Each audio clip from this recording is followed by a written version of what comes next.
Aê! Online! Estamos ao vivo!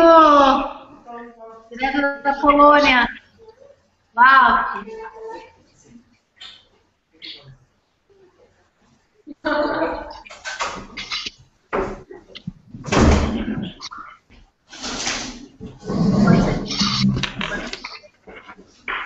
Muito bem.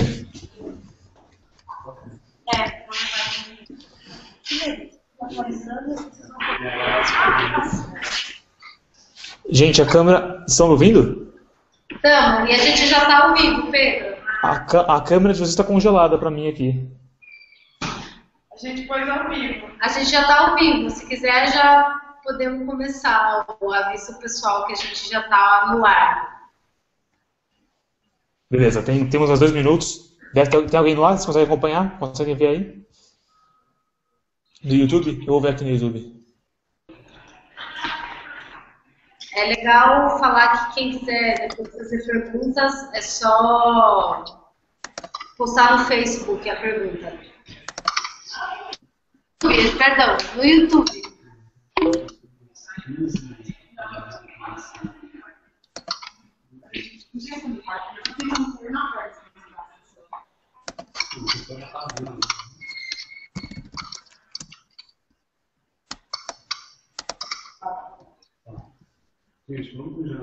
Bom, em 2 minutinhos começamos aqui. Já tem um pessoal que deve estar online.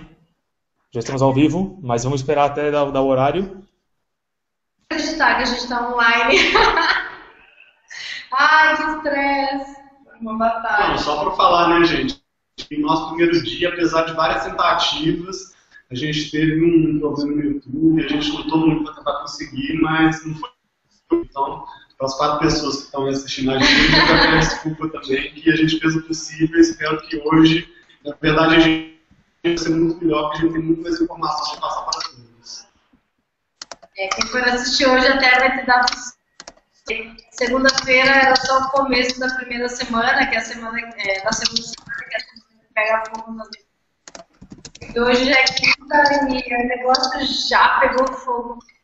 Então agora vai ser mais interessante as informações que a gente tem do que as que a gente tinha. É uma pena não ter funcionado nessa toda forma.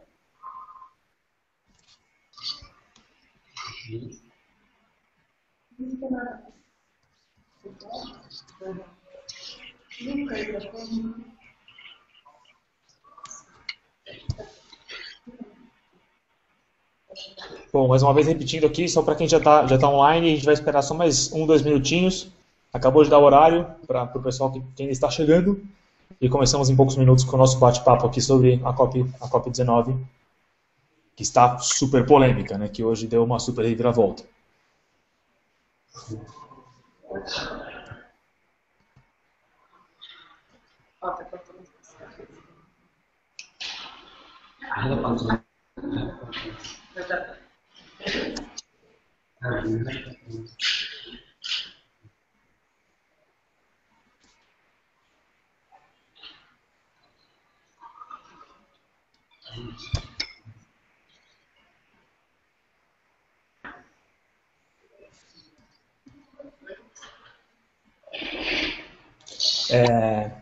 Pessoal que está em Varsóvia, recebi um pedido aqui pela internet para vocês falarem um pouco mais perto do computador.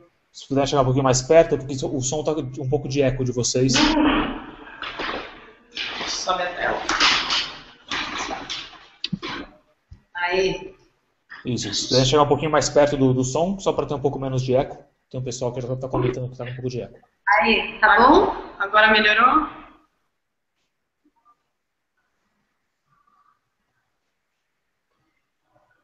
Aí só para explicar, a gente está num casarão super antigo aqui na Polônia, Emerging Space, que é o espaço da juventude fora da COP, fora da Conferência do Clima, e é um casarão que é o símbolo dos movimentos de esquerda da Polônia, e eles cederam esse espaço aqui para a juventude durante a COP.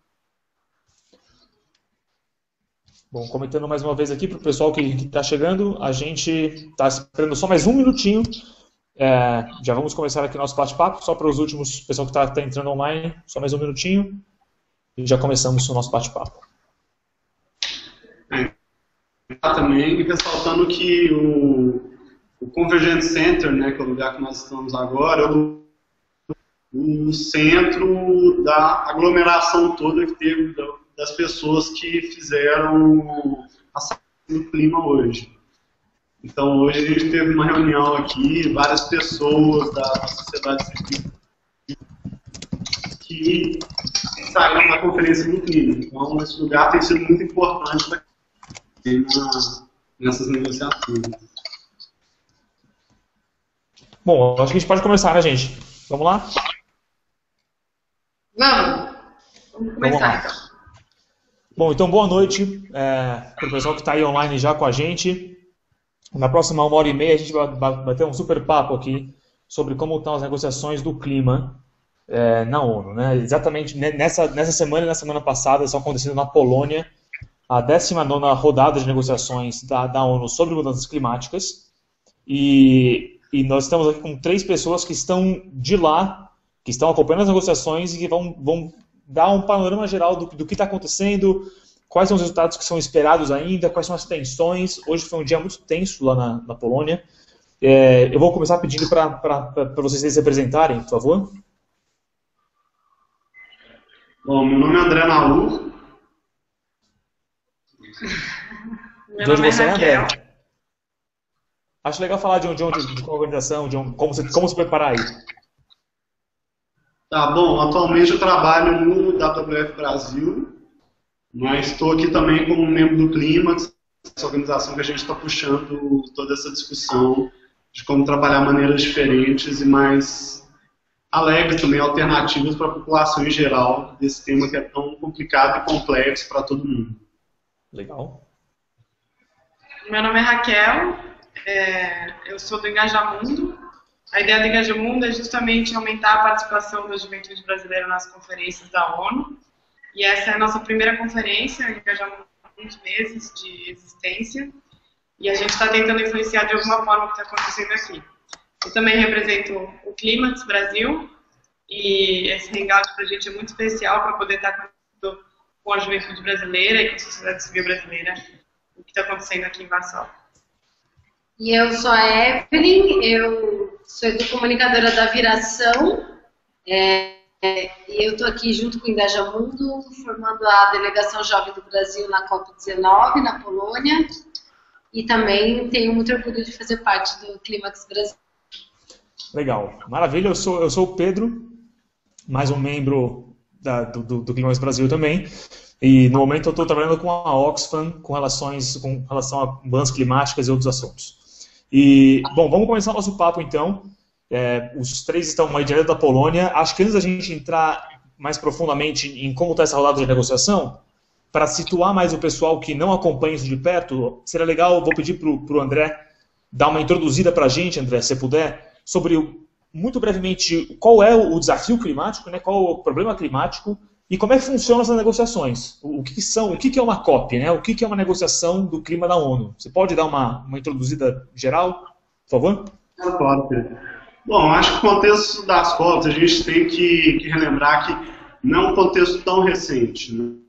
Se eu for pegar toda a formação dessas conferências de clima da ONU, foi decidido que iria se criar esse corpo que vai mudanças climáticas. Isso foi criado em 92, na Rio 92, e que foi uma decisão que já havia sido dada também através de várias partes em vários anos anteriores também, da importância de discutir as mudanças climáticas no contexto internacional. E aí, então, na Rio 92, foi criado essas 2 convenções, né, que é uma convenção de clima, biodiversidade, essa que a gente acompanha é uma convenção dentro da ONU, a questão das mudanças climáticas. A primeira COP, ela aconteceu em 95, ou seja, hoje já está na conferência das partes do clima, né, da ONU, e nesse processo, desde 95 até hoje, a gente tem vários marcos importantes. O grande deles foi em 97, né, que foi a a Conferência em Kyoto, que estabeleceu que é necessário os países tomarem uma ação mais efetiva de mitigação das mudanças climáticas, ou seja, reduzir as emissões. Então, foi estabelecido em Kyoto que o mecanismo nacional para reduzir as emissões ia ser estabelecido no contexto internacional, e nesse contexto foi estabelecido que o protocolo de Kyoto ia ser um mecanismo importante. Então, foi decidido que um período de atuação do protocolo de Kyoto, né, que foi de 2012, que nesse período os países desenvolvidos teriam que fazer reduções de aproximadamente 5% em relação aos seus níveis de emissões de 1990. Tá? E esse ponto foi muito importante porque ele decidiu, foi um primeiro passo para várias políticas nacionais também, para que os países começassem a estabelecer estratégias de redução de emissões. O protocolo de Kyoto ele foi um protocolo bem polêmico, que alguns países, como os Estados Unidos, não aderiram ao protocolo de Kyoto. Então, após o final do protocolo de Kyoto, que foi em 2012, nós continuamos num trajeto de aumento das emissões no contexto mundial. Ainda, né, agora, em maio, nós atingimos as 400 partículas por milhão de gás de efeito estufa na atmosfera, que são níveis seguros que o painel intergovernamental de mudanças climáticas, que é um painel de cientistas da ONU, estabeleceu como níveis seguros para a segurança climática no contexto mundial. Então, nós atingimos esses 4 PMs agora no início do ano e continuamos seguindo numa negociação muito complexa, né, em termos de financiamento climático. Agora começou também uma discussão de um acordo legal também, que começasse a vigorar a partir de 2020, em que todos os países também estabeleceriam metas nacionais de redução das emissões. E nós estamos aqui hoje em dia na Conferência de Clima aqui em Varsóvia, as meninas vão falar um pouco mais disso também, vivendo com esse dilema, né, que são países desenvolvidos em manter também um patamar de desenvolvimento que tem gerado várias consequências, né. A gente começou essa Conferência de Clima com um marco também histórico, que foi o tufão nas Filipinas, teve várias consequências para várias pessoas no Brasil, tem vivenciado várias consequências das mudanças climáticas.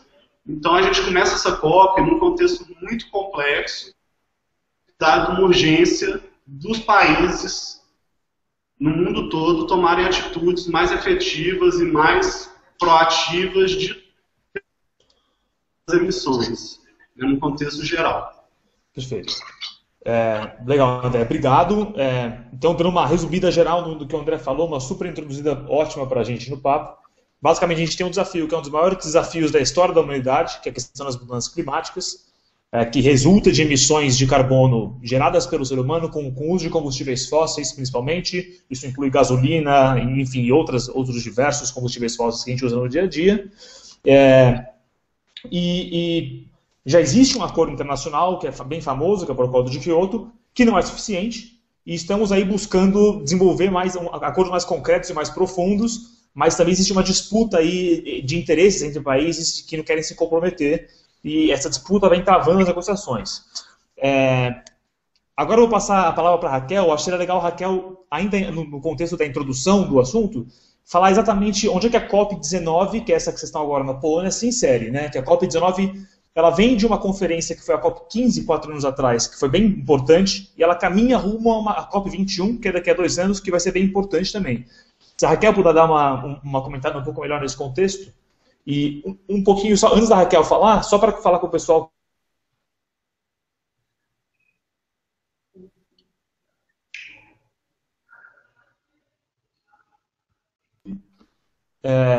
Porque a gente tá captando aqui, vai pegar as perguntas e vai passar para eles. Se não tiver qualquer dúvida, pergunta, comentário, por favor, manda pelo YouTube que a gente vai colocar aqui no papo. Raquel, se puder dar mais uma introduzida. Para a gente, o mais importante mesmo é saber as perguntas de vocês, contar para vocês o que vocês querem ouvir. Mas a gente acha importante dar essa contextualização, porque, afinal, COP é um assunto complexo. E acho que todo mundo ouviu falar, pelo menos, da COP15, que foi um marco, infelizmente, negativo do clima. Foi um verdadeiro fracasso, a gente pode dizer, porque era o momento de firmar um segundo período do Protocolo de Kyoto, como o André disse. O Protocolo de Kyoto terminava em 2012, em 2009, naquele momento, traçar o que seria o segundo período do Protocolo de Kyoto, para que a gente não terminasse, né, não tivesse limbo, sem nenhum tipo de obrigação por parte dos países. E aí nem foi firmado, e a sociedade civil estava em peso lá em Copenhague e se decepcionou muito, assim. Muitas organizações deixaram de acompanhar o processo mesmo, porque estavam que não teria uma solução vinda da UNFCCC. O que é a UNFCCC? Desculpa, deixa eu falar siglas, por favor, Pedro, me ajuda nisso, porque é cheio de sigla aqui. É a Conferência 4 da ONU sobre Mudanças Climáticas, a sigla em inglês, assim que a gente se refere a essa convenção, que foi um tratado firmado que o André apresentou aqui desde o começo. Então, o que aconteceu depois da COP15 foi que na COP17 que aconteceu em Durban, precisava ser um novo tratado.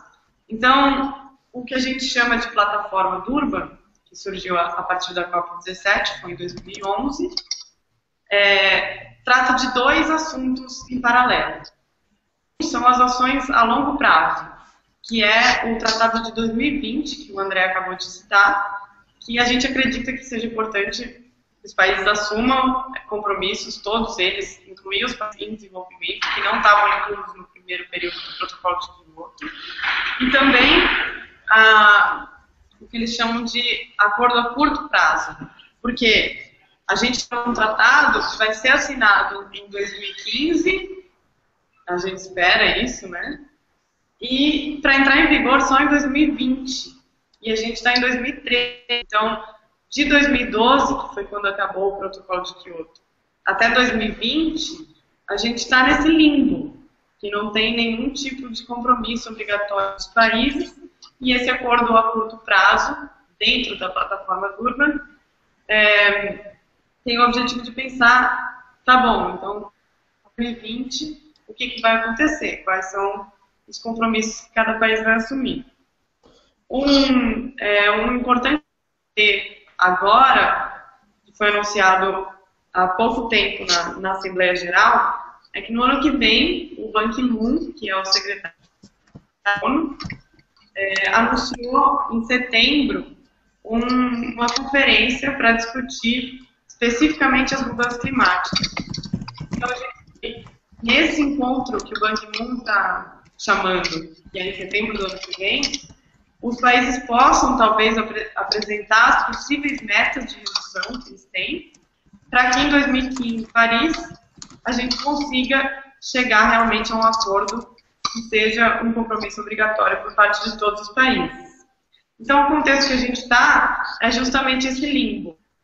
Durban, que foi a COP17, e Paris, que é a COP21, a gente teve Doha no ano passado, Varsóvia agora e Lima, que são justamente esse caminho, o processo até 2015, para a gente garantir que tenham metas assumidas lá em Paris e que não aconteça a mesma coisa que aconteceu em Copenhague. Legal. Maravilha. Obrigado, Raque. Então, resumindo mais uma vez o que a Raque falou, basicamente aconteceu 4 anos atrás uma conferência muito importante que foi em Copenhague, de onde deveria sair um acordo, tinha uma expectativa que sairia um acordo bem concreto e profundo sobre mudanças climáticas, que foi um fracasso no final. E agora tem uma nova data estabelecida, que é daqui a 2 anos, vai ser na chamada COP21, da 21ª negociação das mudanças climáticas, que vai ser em Paris em 2015. Essa é a nova data para sair esse grande acordo mais estruturante e profundo sobre o assunto. E, basicamente, essa COP que vocês estão agora na Polônia, a COP19, que está rolando agora, está no processo de construção desse acordo que vai ser assinado daqui a 2 anos. Né? É basicamente isso. Bom, agora a gente vai entrar mas realmente no assunto concreto já tem algumas perguntas surgindo aqui. Vamos fazer um acúmulo maior de perguntas vindo da comunidade. Acho que seria legal a gente, então, entrar na COP19, né? Que vocês estão acompanhando, que está super quente. Se vocês puderem dar uma noção geral. Primeiro, basicamente, então, a gente já sabe o que deveria sair daí, né? O que deveria sair daí é mais alguns passos no caminho de construção desse acordo para daqui a 2 anos ser assinado, né? Em 2015 ser assinado. Além disso, tem muita expectativa com relação a como é que os países desenvolvidos vão dar apoio a países de desenvolvimento. Isso aumentou muito por conta do que atingiu agora as Filipinas, que foi devastada logo antes do começo da negociação. Tem uma disputa muito intensa com relação a como os países desenvolvidos, que são os mais responsáveis pelas mudanças climáticas, vão apoiar o desenvolvimento, que não tem recursos para lidar com essas catástrofes. Então, vamos entrar na COP19. Se vocês puderem começar a dar suas reflexões, enfim, o que está acontecendo aí? O que está complicado? Tem alguma coisa positiva ou está tudo complicado, tudo travado? Vamos nessa. Então, tá bem complicado, né? Por isso que a gente até brincou no começo aqui da transmissão, falando que a grande vantagem da gente ter tido que adiar essa transmissão, né, por problemas técnicos, é que segunda-feira a gente e hoje a gente já começa a perceber que vão ser poucos os resultados. Basicamente o que a gente percebe que a grande questão aqui se chama de finanças. Então, a gente tem aí esses documentos que estão em negociação, né, para que os países assumam metas até 2015 e façam a valer a partir de 2015. E aí a gente tem outras agendas que entram na parte de mitigação, adaptação, que resumidamente falando mitigação é o prevenir, adaptar ou remediar, né? Então, mitigação é como que a gente previne, como que a gente evita possíveis problemas, possíveis desastres que possam vir das mudanças do clima, e adaptação é como a gente adapta aos problemas que a gente já tem, né? As mudanças climáticas são uma realidade, elas já acontecem no mundo e no Brasil, então como a gente se adapta a isso. E paralelo a isso aqui tem uma discussão que está muito forte nessa COP, que é do Loss and Damage, e danos, que é nós tentamos mitigar, nós tentamos adaptar e nada deu certo, como que a gente lida com isso, né? Não é possível fazer com dinheiro, né? Sem dinheiro, e a Convenção do Clima, ela prevê que os países desenvolvidos, que no protocolo de Kyoto a gente chamava de anexo 1, que era os que teoricamente já tinham que reduzir suas emissões, tem que colocar um dinheiro nesse fundo, né? Tem que colocar um dinheiro na mesa para isso, para garantir que isso aqui, para garantir que os países que ainda têm que crescer, o Brasil é um deles, teoricamente, que eles a transição, para que eles desenvolvam de uma maneira menos agressiva, né? Então, que eles se desenvolvam baseados em formas mais limpas, menos agressivas e assim, evitando o desmatamento e assim por diante. Só que nem os países desenvolvidos estão colocando dinheiro, por mais que todos os anos eles falem que vão colocar algum montante.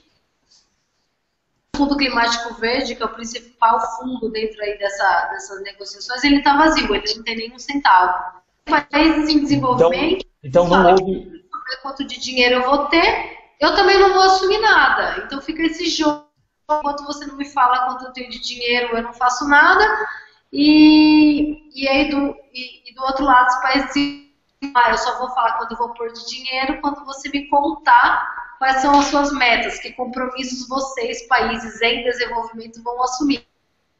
Vou brincar que é a famosa conta do bar, né? Quando a gente vai num boteco e um monte de amigo, e aí a galera vai uma graninha, outra graninha, aí quando chega a conta total, tá faltando aquele monte de dinheiro, fica aquele jogo do tipo, não, você consumiu isso, você tem que pagar. E aí, não, mas eu paguei R$10 há meia hora atrás. E aí fica nesse jogo de quem paga a conta, e aí as negociações não avançam.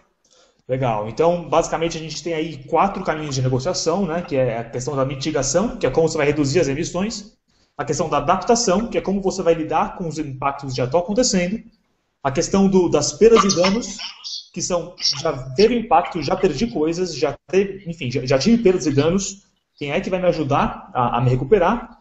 E todo o debate do financiamento, que no final pega isso tudo. E tem duas perguntas aqui, acho que cai bem no que a Evelyn está falando, né? Tem uma pergunta do Ricardo. O Ricardo perguntou se as nações ricas entre aspas, enfim, os países desenvolvidos, vão financiar os países em desenvolvimento com relação às mudanças climáticas. E ele levantou a bola aqui de que a própria Polônia, que está recebendo a conferência, 90%, e é um país desenvolvido, né? 90% da economia da Polônia é baseada em combustíveis fósseis, em combustíveis que contribuem para o aquecimento global. E tem uma outra pergunta aqui logo em seguida, de uma outra pessoa, que foi com relação à questão da culpa histórica proposta, que o Brasil, inclusive, fala muito, que é o que os países desenvolvidos geralmente levantam a bola de falar, poxa, quem é mais responsável por essas emissões são os países desenvolvidos, não os de desenvolvimento. Por conta disso, eles deveriam pagar para a gente se adaptar, a gente não tem condição. Então, aparentemente, não houve progresso nessa COP com relação a esses embates sobre responsabilidades, quem é mais responsável e quem é menos, e quanto cada um é responsável, e nem com o lado do financiamento. É isso que vocês estão falando, né? Basicamente, o que rolou foi que, inclusive, esse Green Climate Fund, que é o fundo climático, não teve controle, ele já está quase zerado.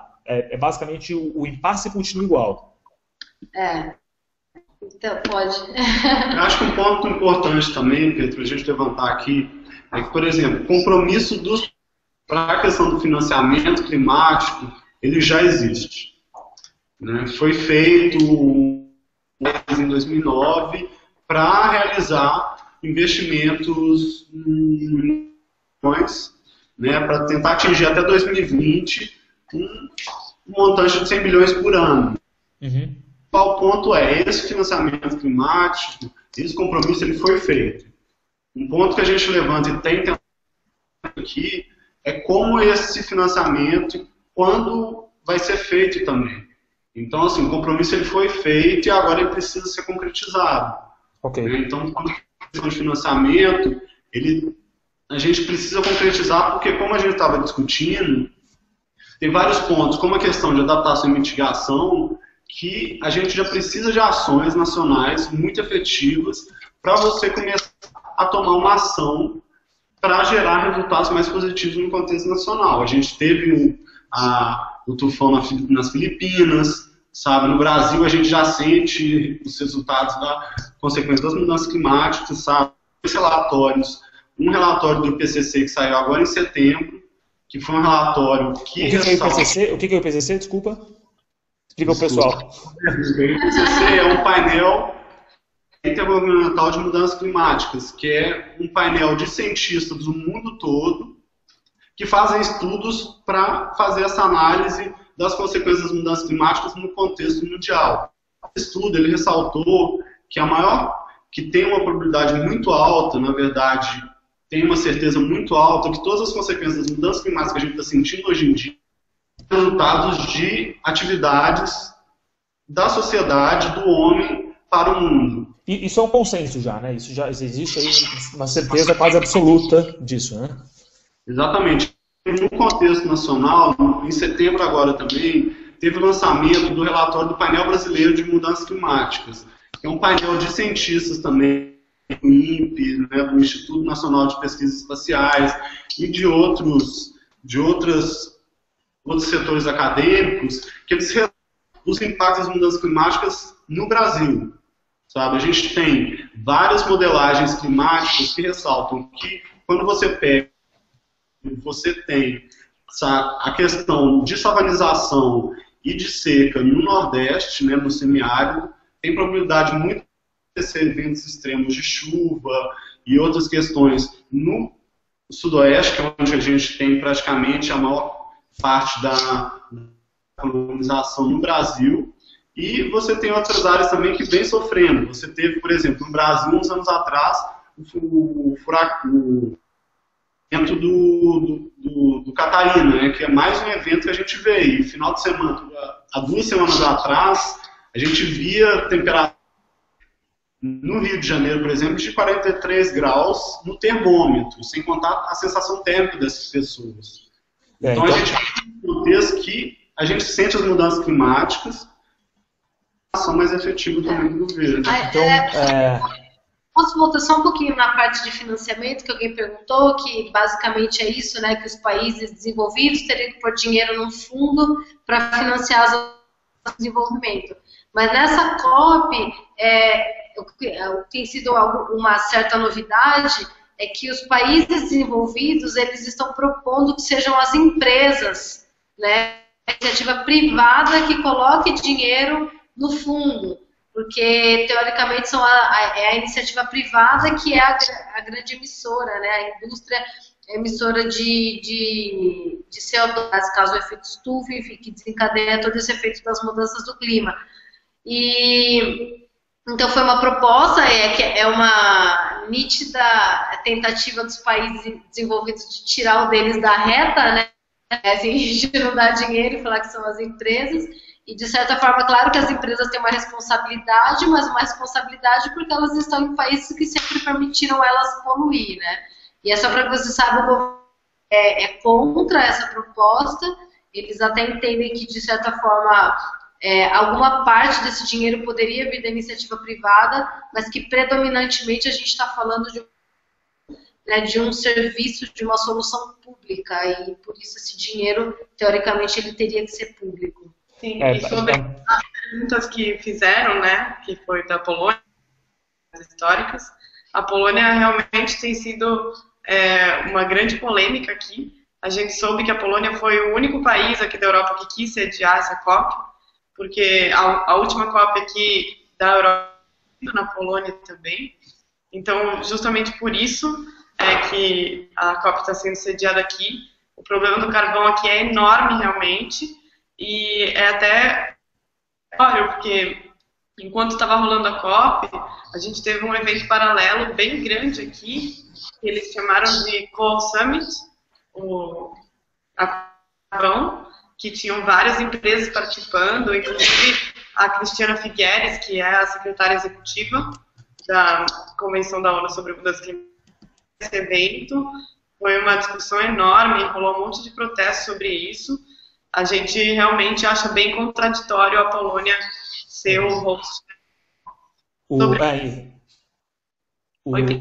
Acompanhando aqui, enfim, análises de várias ONGs que estão aí acompanhando as negociações sobre esse debate do público e do privado, enfim, o que muitas colocam na mesa é assim, bom, a gente está falando de um problema que é o maior desafio da história da humanidade, talvez, então é claramente um problema de altíssimo nível, que exige altíssimo comprometimento. E se você colocar isso na mão de contribuições voluntárias de empresas, é muito pouco viável imaginar que isso vai realmente se concretizar na dimensão necessária. E que, inclusive, se o governo quer colocar mais a responsabilidade sobre as empresas, o governo pode, por exemplo, colocar impostos sobre as empresas, sobre a poluição delas, e esse recurso vem das empresas, mas, enfim, tem um mecanismo legal mais forte, né, e garante realmente que fundos venham.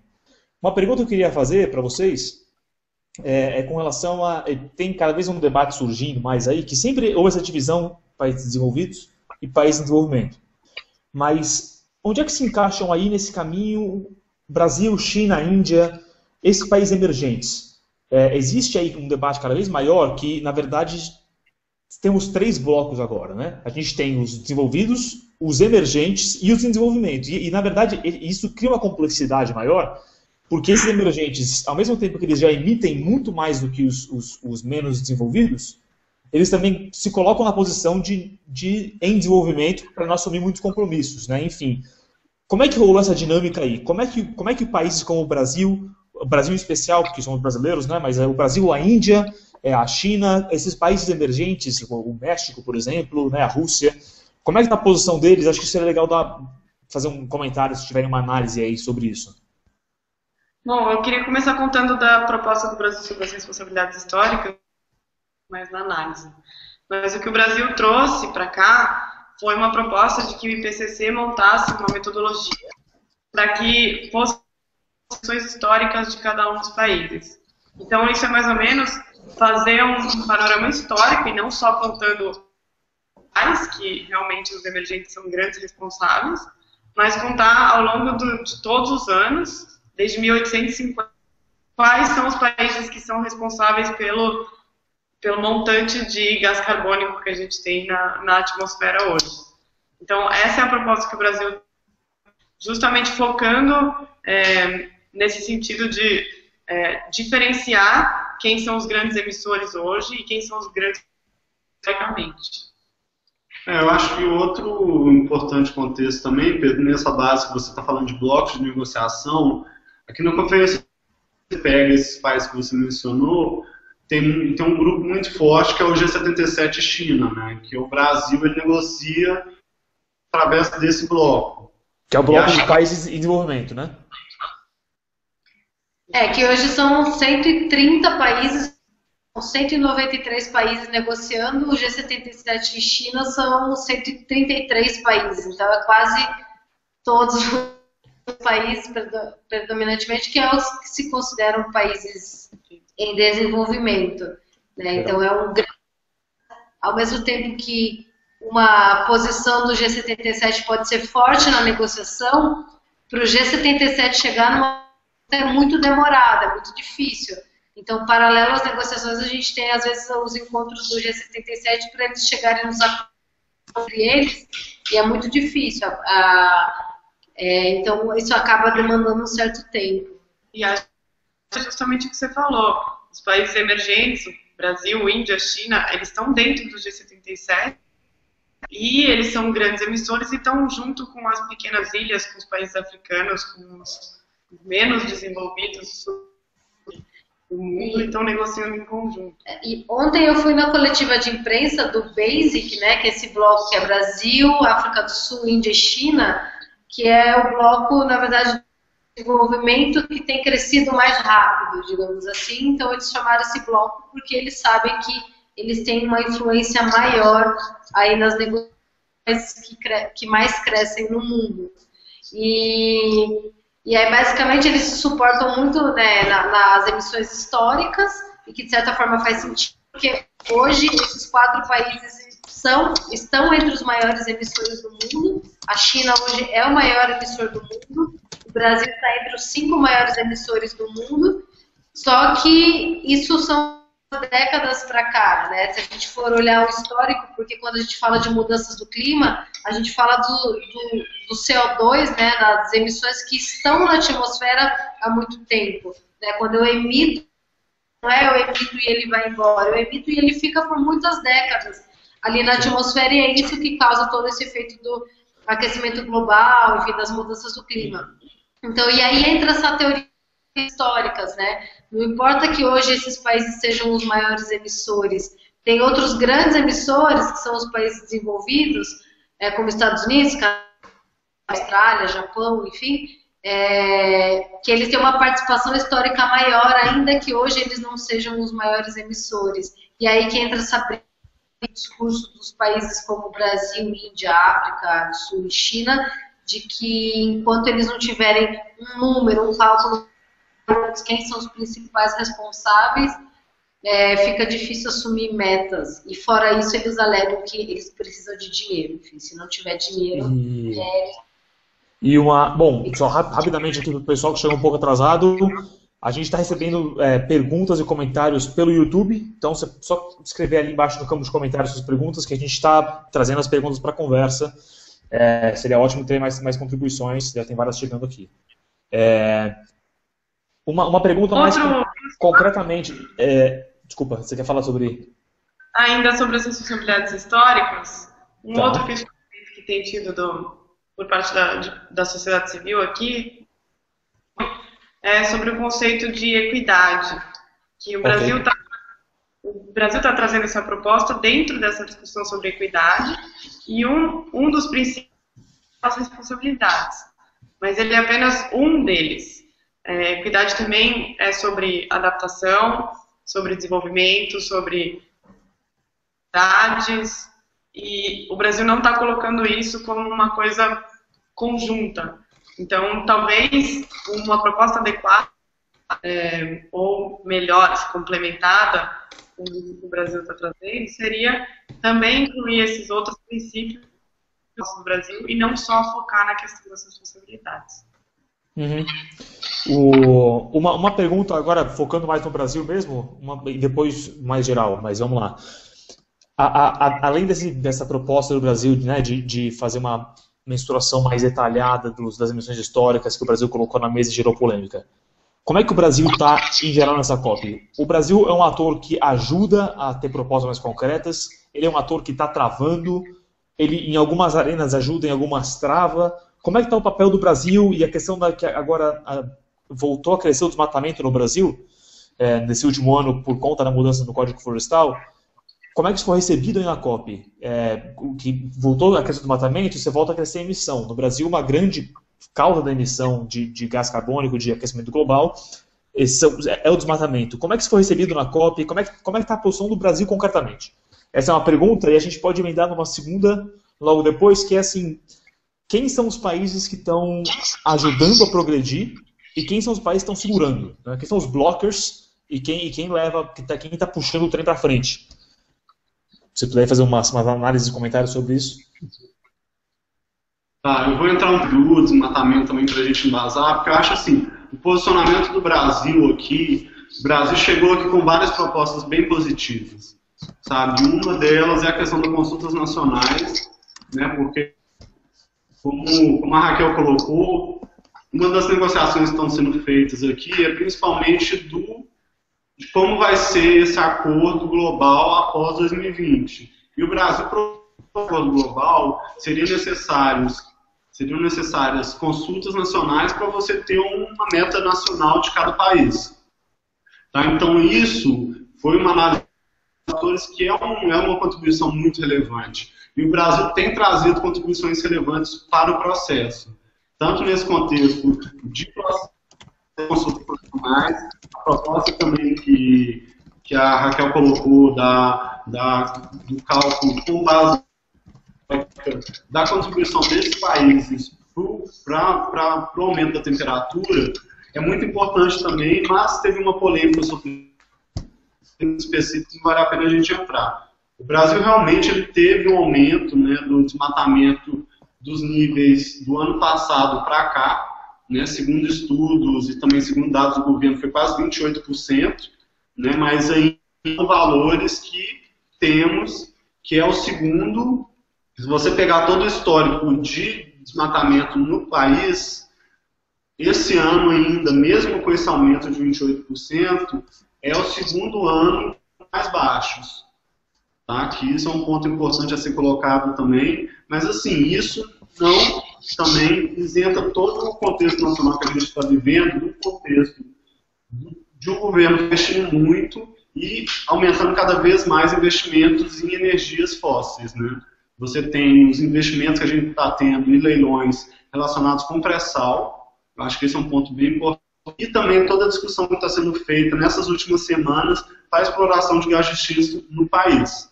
Então, teve esse envolvimento, o Brasil realmente tem sido positivo, mas a gente não pode desconectar, sabe, que o país, numa escala nacional, tem um planejamento de baixo carbono para as próximas décadas. Então, se você pega nas negociações internacionais, o Brasil tem uma contribuição para as emissões no contexto internacional, mas se você for fazer uma análise mais conjuntural, você tem outros países, como o Japão, Canadá, Austrália, que estão gerando assim, um grande bloqueio e vários posicionamentos muito aqui nessa conferência de clima. Tá. E é só que é legal, que é uma coisa que a gente comenta.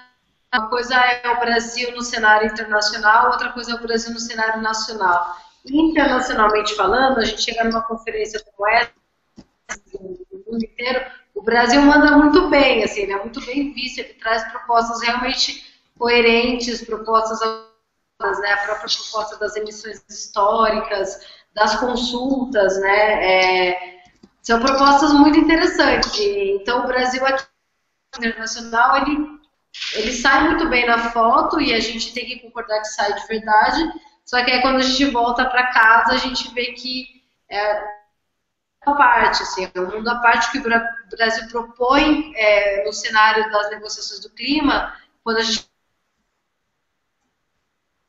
uma pequena ilha do Brasil e tem várias outras coisas em volta, vários outros problemas, enfim, de desenvolvimento que não estão necessariamente conectados. E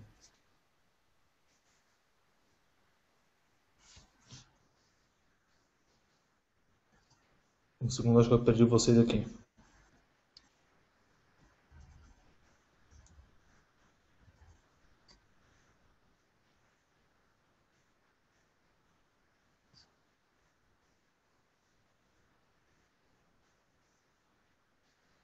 Acho que minha internet acho que caiu, desculpa. Não sei se estão falando ainda, mas para mim está tudo congelado aqui.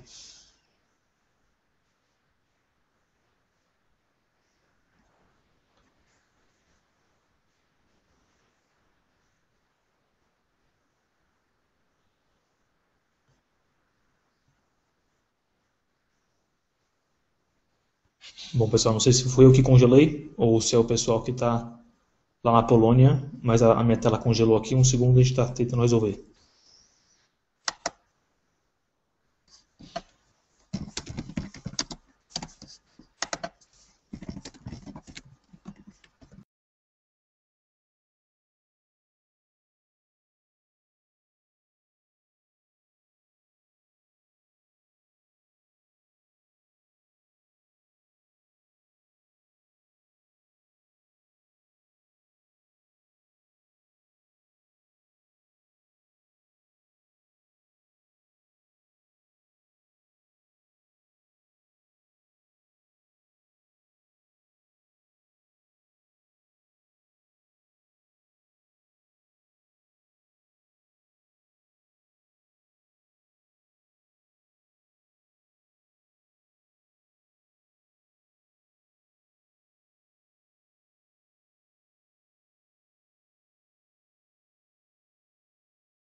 Voltamos. Pedro? Oi, voltamos? Voltamos. Desculpa, a gente está hoje com muito problema de conexão. O André foi lá tentar resolver, daqui a pouco ele Mas onde a gente parou? Chama o André de volta aí, pessoal. Desculpa quem tá online aí. A gente ficou 2 minutinhos offline. A conexão caiu lá da Polônia. Muito bem. O André tá voltando já? Já, não, mas a gente pode continuar, Vamos tocar o papo. Não, então estava falando basicamente, o que estavam comentando quando caiu foi a questão de quais são os países que estão ajudando a avançar ou travando. Né? Então, além do Brasil, vamos seguir adiante. Quem são os países que estão ajudando a caminhar para frente? Quem são os que estão travando? Vamos falar que estão travando, que é mais fácil. Basicamente, a grande surpresa que tem travado muitas negociações aqui é a Austrália. O que o pessoal tem comentado pelos corredores é que eles tiveram uma mudança no governo e o posicionamento deles mudou muito em relação ao clima. Já não era das mais positivas, mas enfim, tinha várias políticas para fintechs. E agora, o que está acontecendo é que a Austrália está bloqueando absolutamente todas as negociações aqui. Então, eu ouvi dizer, inclusive, que os negociadores da Austrália estavam meio desrespeitosos, né? Sim, eles chegaram a uma negociação que foi até a madrugada sobre a questão de perda de danos. E dentro do contexto da plataforma de Durban, que fica as metas e tal, e os negociadores foram simplesmente de tênis e camiseta. Isso é um enorme desrespeito aqui no contexto da ONU, vocês podem imaginar. Então a Austrália, assim, tem sido um grande ator, a cobra aqui das negociações. Além da Austrália, tem o Japão também. O Japão tinha uma meta super ambiciosa de redução e, de repente, eles anunciaram que ao invés de, eu não lembro exatamente o número, mas ao invés de 30 e alguma coisa por cento, eles anunciaram que eles vão reduzir 1,3%. Então, assim, chega a ser ridículo, parece que é piada, mas é verdade. O Japão tem sido o outro grande vilão, além da própria Polônia, que a gente já explicou as razões. O Rick acabou de mandar um comentário aqui do Rick Machado aqui no nosso bate-papo, que a Polônia ficou famosa, está na cúpula do carvão, né? Vocês já comentaram aí. Mais uma vilã do clima. Outro detalhe que é importante falar, que essa COP, essa Conferência do Clima, tem patrocinadores que são da indústria do aço e do carvão. Então, eles estampam por todo o evento aí os logos dos grandes patrocinadores. Como é que está isso? Como é que está o lobby do setor empresarial, do setor que, enfim, principalmente o setor... É enorme, assim, todo o stand que foi montado dentro do estádio tem um enorme logo da ArcelorMittal. Todos os poltronas que a gente tem para sentar são... Fly Emirates. Tem uma BMW logo na entrada do estádio, então... É descarado, não tem, sem vergonha. Descarado, a gente ganha, os participantes ganham uma sacola, uma eco bag, com o logo de uma empresa de carvão, né? E é preta, né? A eco bag tem aí pra te mostrar. Tem aqui, ó, tem uma aqui, ó. Da Lotus, né? Que é uma empresa de carvão. Aqui tem o logo da COP19, o logo da empresa, e isso aqui é a eco bag que eles estão oferecendo na COP. Inacreditável. E aí, quando fala de estádio, é porque a conferência acontece dentro do estádio, que é o Estádio Nacional aqui da Polônia, que é gigante.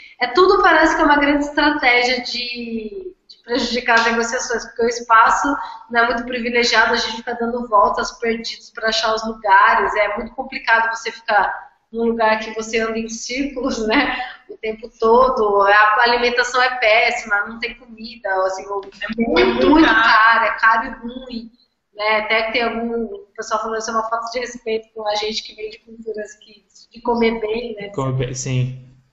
É tudo às vezes beira assim, uma grande piada.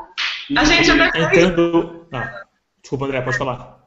Contar pra vocês só a grande piada que a gente fez, que é um vídeo no Dia de Gênero aqui. A gente montou um vídeo fazendo uma grande piada com essa questão de ficar rodando o estádio inteiro procurando sala e de não ter muitas mulheres negociadoras. Depois a gente pode colocar o link aí na página para vocês darem umas risadas da nossa atuação aqui na COP. Eu acho que foi outro marco também para essa decisão. Eu acho que a gente já está terminando, né? Eu acho que só para colocar esse ponto que foi essa decisão das ONGs de saírem desse processo nessa conferência, um ponto muito importante... Desculpa, André, só dar uma situada, que tem duas perguntas aqui sobre isso. Se você puder, antes de passar para a sua análise, dar uma contextualizada um pouco maior, o que rolou? Então, parece que hoje saíram em bloco as ONGs daí. Hoje teve essa decisão que já tem uns 3 dias que as grandes ONGs começaram esse movimento, porque a gente já está chegando quase no final das negociações, e quando você tem essas negociações de clima, geralmente são 2 semanas, né? E aí, geralmente, na segunda semana, na quarta-feira, começam esses diálogos de grande nível, que o pessoal chama. que são diálogos que vêm os ministros e pessoas que têm mais poderes de decisão. E o que aconteceu? A gente começou já essa quarta-feira com vários dissensos, tanto no texto para o novo acordo climático, né, que é a partir de 2020, que é com base na plataforma de Durban, como a Raquel colocou, dissenso também no texto de perdas e danos, como a Evelyn mencionou, e nenhuma ação efetiva sobre a questão de financiamento climático. E outro ponto que foi muito forte aqui nessa COP foi que o ministro de Meio Ambiente da Polônia, né, que atualmente que era o presidente da COP, foi retirado do cargo dele. Demitido. Foi demitido do cargo dele. E principalmente pelo motivo que ele estava atrasando a exploração de gás de xisto no país. Então, isso é um claro exemplo. Isso foi tomado como um ponto muito sério aqui também, que era, você nessas conferências de clima, você precisa de uma clara liderança do país que está recebendo a COP para que tenha resultados positivos da conferência. E eles têm um papel de mediação aí, né? O país que recebe tem um papel de facilitação no processo. Sim. Exatamente. Aí você chega num contexto de, na segunda semana, na quarta-feira, você tem a remoção de um presidente da COP, que é o ministro do Meio Ambiente, por causa que ele estava atrasando iniciativas de exploração de gás de xisto no país, já indica mais um indício, sabe, de prioridade do governo para resultados positivos dessa conferência. Então, esse foi mais um motivo da saída das ONGs. Hoje a gente teve uma saída que foi durante o dia todo, um dia bem agitado aqui. Tem uma estimativa de praticamente 800 pessoas de várias organizações se juntaram nesse movimento para sair. Vários países, por exemplo, como a gente estava lendo aqui um pouco antes de começar o nosso hangout, por exemplo, os negociadores da Filipinas falaram que estão apoiando isso, que eles falam, nós estamos com uma urgência climática no país e a gente precisa de ações efetivas e decisões dessa convenção. E a gente não vê que vai sair alguma coisa. E o que a gente vem enxergando nessas 2 semanas é que o processo, mais uma vez, ele está com vários problemas de consenso e de encaminhamentos positivos para a questão da segurança climática mundial. Já o nosso ministro Figueiredo, que agora é chefe de delegação aqui, não quis comentar sobre o assunto na coletiva de imprensa do Brasil. Ele não quis comentar, na verdade ele alegou na coletiva de imprensa do Brasil que ele não ia comentar sobre essa saída das organizações, porque o Brasil é um país que tem uma relação muito boa com as ONGs e que eles respeitam eles não vão julgar as ONGs, mas que eles esperam continuar contando com a sociedade civil nesse processo. Eu só acho legal a gente contar que a gente fez uma coletiva de imprensa hoje, em nome da sociedade civil brasileira. O link está disponível no site da ONU, da UNFCCC, para ver um pouquinho do que a gente colocou enquanto posicionamento da sociedade civil aqui presente. E fazendo uma ponte agora assim com acho que o tópico que seria um último tópico do nosso papo aqui, bom, as ONGs, um grande grupo de ONGs decidiu sair da conferência, mas certamente a ideia não é ficar parado, né? Não é sair daí e parar de se envolver com o assunto. Certamente saíram porque viram, ó, esse espaço neste momento não está encaminhando nada, então em termos para protestar, para mostrar o nosso descontentamento com essa ineficiência, vamos sair daqui. Muitos já falaram, claro que estaremos aqui de novo ano que vem, mas assim, saímos daqui e vamos para a rua. Né? Não é que saímos daqui e vamos para casa, saímos daqui e vamos para a rua mobilizar. Então, minha pergunta agora, jogando aqui para vocês, quais são os caminhos, para além da conferência da ONU, quais são os caminhos de mobilização para essas ONGs e para pessoas que estão em casa, enfim, quais são os caminhos de engajamento? Desde protestos contra, por exemplo, atores privados, saiu hoje uma lista de que 90 empresas sozinhas são responsáveis por 2/3 de todas as emissões de carbono e de todo o aquecimento global na história da humanidade, por conta de emissões de carbono, energia, etc. Então, assim, um caminho claro, por exemplo, é protestos direto com atores privados, além de estar nesse espaço da ONU, mas tem várias outras coisas como, não sei, comportamento individual, mas quais são os espaços, então, aí que vocês diriam que podem ser explorados para além da conferência na ONU?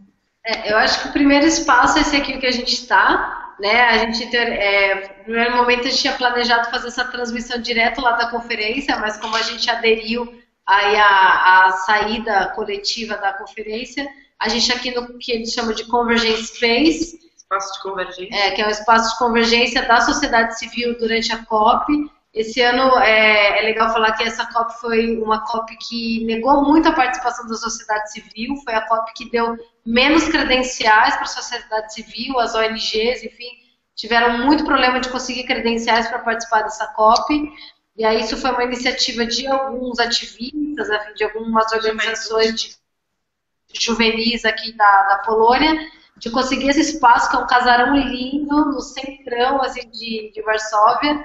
E hoje as pessoas saíram lá do estádio e vieram todos para cá. E é que, claro, a gente tem toda essa limitação de internet e tal, mas tá rolando e foi muito bonito, que é um espaço que vem sendo construído, né, reformado, é um casarão muito velho mesmo, pelas próprias pessoas ao longo da COP. E se concentrou todo mundo aqui, numa tentativa de fortalecer, né, de ficar num momento aí de ir juntos, unidos e se ajudando, todo mundo se ajudando, do que a gente vai fazer a partir de agora.